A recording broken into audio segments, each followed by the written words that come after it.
Hello, this is Riaz Ahmed. Today I want to talk about Bangladesh positive side. Actually, আমাদের দেশে কিন্তু আমরা অনেক সমালোচনা করি, আমাদের দেশকে নিয়ে সমালোচনা করি এবং নেগেটিভ সাইড নিয়ে সমালোচনা করি।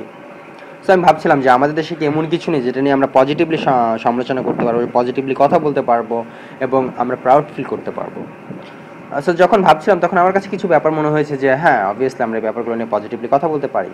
সো এই ব্যাপারগুলো নিয়ে আজকে কথা বলবো। আমার first point about positive Bangladesh, আমাদের দেশের ওয়েদার কন্ডিশন। আমি যদি বলি আমাদের দেশের ওয়েদার কন্ডিশন অন্য দেশ থেকে অনেক ভালো, সো এটা আমার মনে হয় না মিথ্যা কথা বলা হবে। বিকজ আমরা যদি অন্য দেশের ওয়েদার দেখি, ইউরোপ আমেরিকায় দেখি যে সেখানে কিন্তু তাপমাত্রা মাইনাসে চলে যায় এবং বরফ পড়তে শুরু করে। সো আমাদের দেশে কিন্তু ওই দিক থেকে আমরা অনেকটাই সহনশীল ওয়েদার পেয়ে থাকি।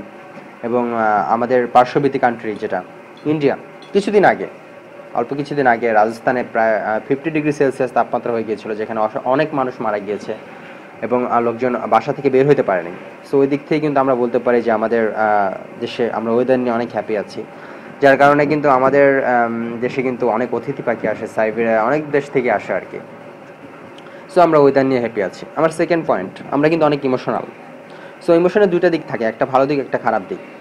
তো আমি ভালো দিক নিয়ে কথা বলবো বিকজ আজকে সব পজিটিভলি কথা বলছি। সো এই ইমোশনের কারণে কিন্তু আমাদের দেশের একজন মানুষকে হেল্প করে, আমরা একজন বন্ধুর বিপদে এগিয়ে আসি, যেটা কিন্তু বাইরে অতটা হয় না, যে যার মতো লাইফ স্টাইল চালাতে থাকে। হ্যাঁ, এরা মানুষের খোঁজ খবর অত নেয় না। সো এদিক থেকে কিন্তু আমরা হ্যাপি আছি। আমার পরের পয়েন্ট, পৃথিবীর সবচেয়ে বড় দীর্ঘতম সমুদ্র সৈকত সেটা কিন্তু আমাদেরই দেশে, আমাদের কক্সবাজার।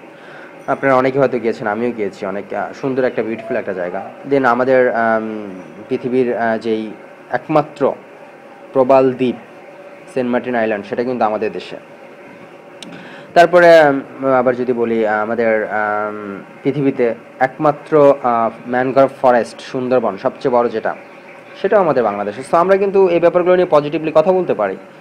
হ্যাঁ, এবং আমাদের দেশ কিন্তু বর্তমানে ক্রিকেটেও অনেক সুনাম অর্জন করছে, এগিয়ে যাচ্ছে ক্রিকেটে।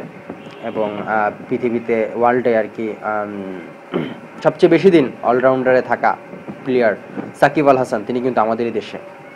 এবং সাকিব আল হাসান অসাধারণ একজন খেলোয়াড়, অনেক হাই রেঞ্জের একজন খেলোয়াড়। এবং এই ছেলেটি আমাদের দেশের জন্য মানে যতটুকু সম্মান এনেছে, যা দিয়েছে আমাদের দেশকে ছেলেটি, আমার মনে হয় না আমরা বাকি কোটি কোটি মানুষ মিলে সেই সম্মান নিয়ে আসতে পারবো বা দেশের জন্য কিছু করতে পারবো।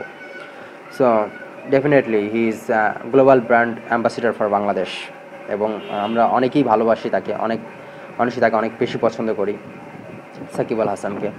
সো এরকম যদি আমরা খুঁজি, আমরা কিন্তু অনেক পজিটিভ দিক পাবো। সো আমার মনে হয় কি যে সবসময় নেগেটিভলি কথা না বলে মাঝে মধ্যে আমাদের উচিত একটু পজিটিভলি কথা বলা।